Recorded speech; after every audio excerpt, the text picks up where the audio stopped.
Reading from Deuteronomy. See, I have set before you today life and prosperity, death and adversity. If you obey the commandments of the Lord your God, that I am commanding you today, by loving the Lord your God, walking in his ways, and observing his commandments, decrees, and ordinances, then you shall live and become numerous. And the Lord your God will bless you in the land that you are entering to possess. But if your heart turns away and you do not hear, but are led astray to bow down to other gods and serve them, I declare to you today that you shall perish. You shall not live long in the land that you are crossing the Jordan to enter and possess. I call heaven and earth to witness against you today, that I have set before you life and death, blessings and curses. Choose life, so that you and your descendants may live, loving the Lord your God, obeying him, and holding fast to him. For that means life to you and length of days, so that you may live in the land that the Lord swore to give to your ancestors, to Abram, to Isaac, and to Jacob. And reading from Matthew. Do not think that I have come to abolish the law or the prophets.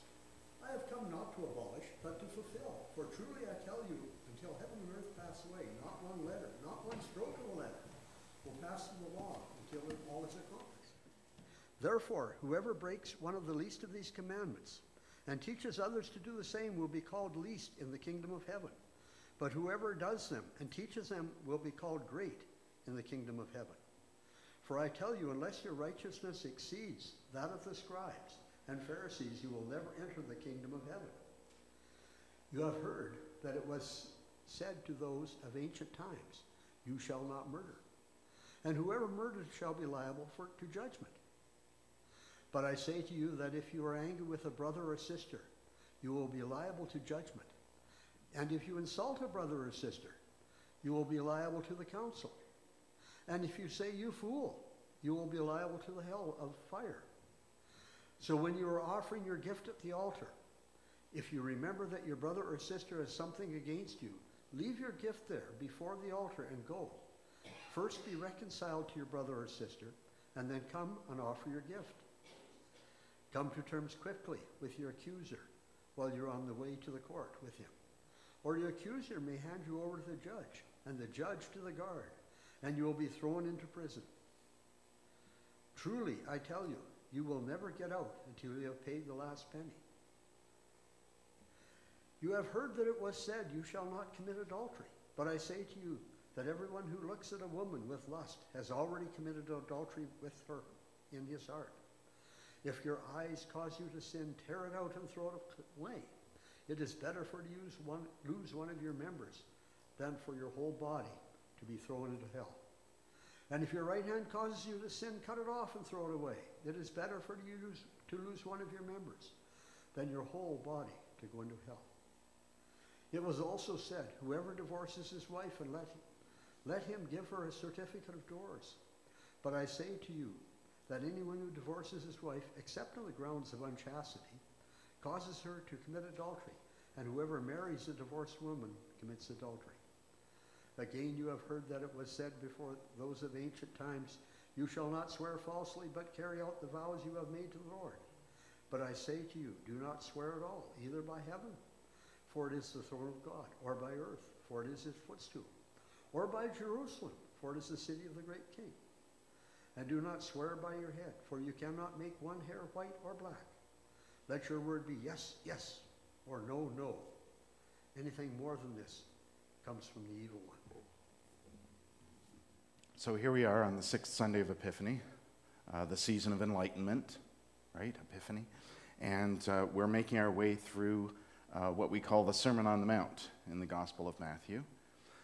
And so far, we're actually just going to get the beginning too, by the way. We're not going to get the whole thing.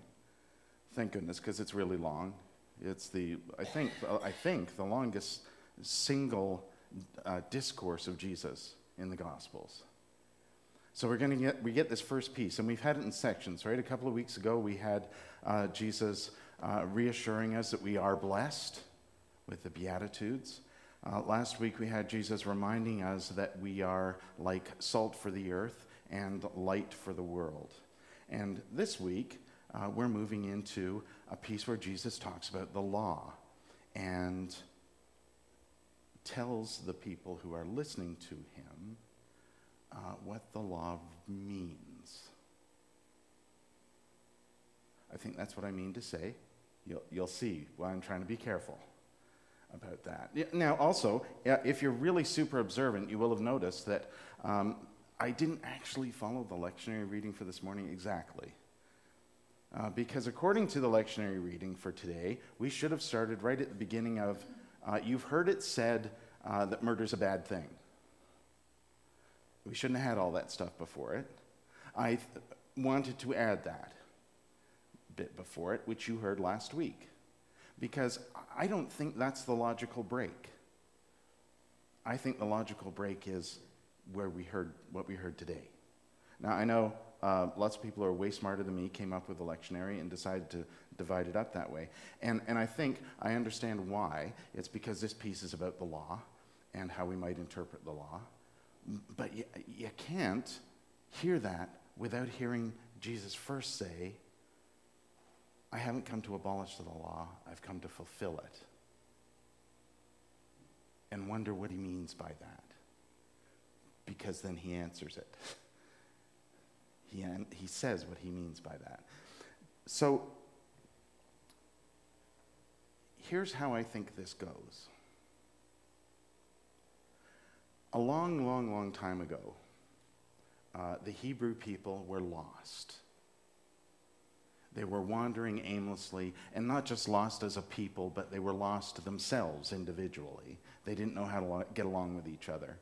And they were just wandering about in the desert.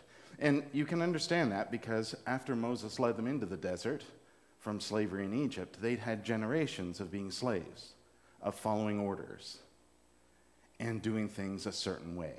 And now suddenly they were free. Now what do we do? So Moses goes up the mountain to talk to God, and he says to God, so God, the people are lost, we're aimless, and we don't know we don't even know how to get along. Can you help us out here with something? And God says, yes, I can. Here's a top 10 list of ways that you can get along together. If you do these things, you'll create community, people will get along with each other, people will love and respect each other and care for each other. So I'll give you this list of 10 things. And Moses goes, oh, great, 10 commandments. No, hang on a second, says God. Not commandments. They're not commands. They're more than that. They're about how you live. In fact, what you should do is you should tell the people that it's 10 very important ways that you can learn to be a good person and get along with each other. And Moses went, I'm going with 10 commandments. So he goes down the mountain, he gives the people the 10 commandments and says, here's the 10 commandments of how you should live. And that works for a little while. And then there's more commandments, because those worked so well. And then there's more commandments, and then there's more laws. And before you know it, there's 600 and something by the time you get through Deuteronomy and everything else. And suddenly, there's a whole bunch of laws. Because, hey, if 10 are good, you gotta have lots of. Unfortunately, it doesn't work out that way, does it? And then along comes Jesus and says, I haven't come to abolish the law. Let me show you something different, though. And let me show you what the law is really about. Because the law isn't about words. The law isn't about following words that lead you to behave a certain way. The law is about your life. The law is about how you live. If you aren't living at the heart of the law, what's at the heart of the law, and taking that into your own heart, you're simply adjusting your behavior. And that's not the same thing. It's about having life, choosing to live by living with yourself and with each other. So he says, I am the fulfillment of this, the fulfillment of the law. And then he goes on to say, he gives some examples, and he says, you've heard, for example, that murder is wrong. taking a life is wrong. But there's more to it than that. So is anger and hate, because anger and hate lead to that very thing. Respect for another life is important. And you respect that other life by remaining calm and engaging them, finding out things, learning to live with them. You've heard that adultery is a bad thing, and it absolutely is. However, you should know that it's not just about what it says in the law, about what defines that. It's what's in your heart that's important. And that divorce thing.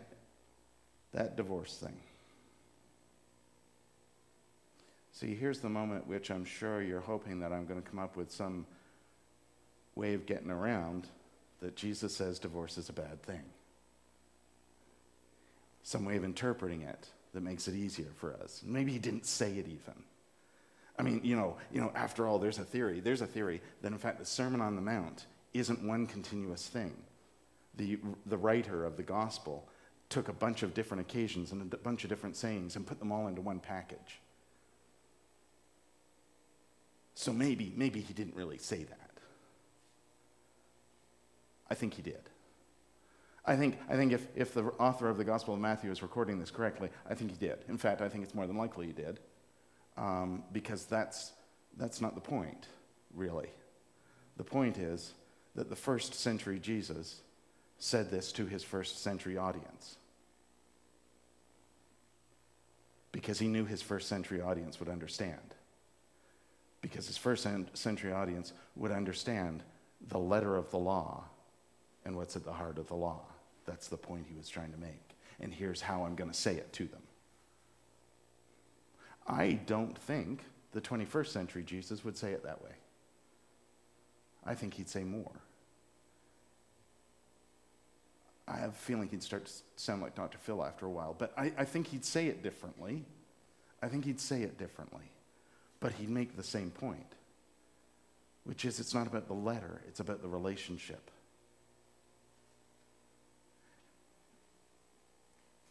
If you have ever heard a pastor, preacher, minister, priest, someone preach this passage to you and tell you that Jesus literally meant this, and if you are divorced, you are committing a sin and it's evil, I would like to apologize on behalf of the church, because I don't think that's what Jesus meant. I don't think that's what he meant to say at all. I'd also like to suggest that if somebody's ever said that to you, that we should take this particular saying of Jesus literally, that, and I know I've said this many times before, they had better be a pirate. Because you can't say this, we should take this literally, and not show me your eye patch where you gouged out your right eye, or the hook where your right hand should be because you cut it off. You can't. That's like 2 verses before. So why are we taking this one literally and not this one? Oh, well, this is a metaphor. Really? Are you sure? Were you there in the first century when they used to do that kind of thing all the time? And see, that's just it. I don't think that was a metaphor either, because I think they used to do that all the time. I wasn't there, but I think they used to do that.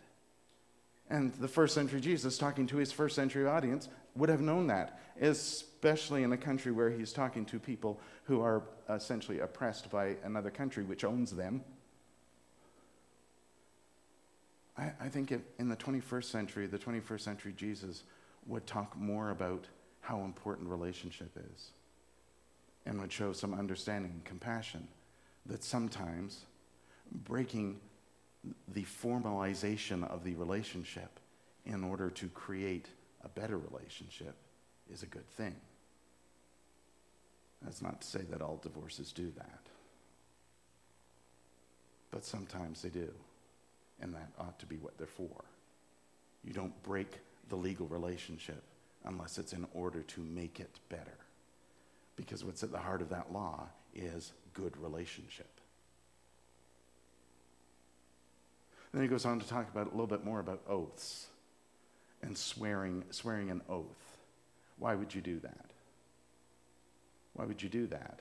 Shouldn't you saying yes or no be enough? If you live honestly and sincerely, just saying yes or no should be enough. I'm sorry, yes, yes, or no, no, I believe is what it says. But that should be enough. Because what's at the heart of that law about oaths and swearing? That you truly mean it from your heart. All of these things are about how we live from our heart. And I think that's the point here.